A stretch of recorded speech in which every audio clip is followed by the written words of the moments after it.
বিলের যে দুর্নীতি শুরু হয়েছে, আমি দুর্নীতি বলতে বাধ্য হচ্ছি, এখনো আমি ভিতরে যাই নাই।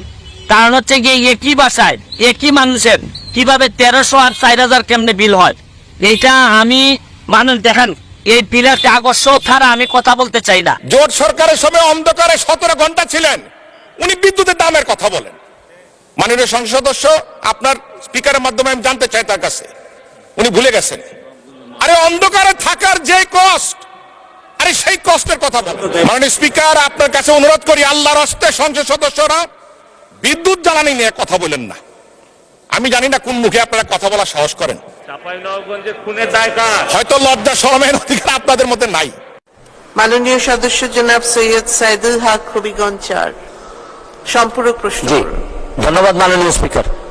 মাননীয় স্পিকার, এই প্রশ্নের ব্যাপারে, সম্পূরক প্রশ্নে আমি মাননীয় প্রধানমন্ত্রীর দৃষ্টি আকর্ষণ করছি।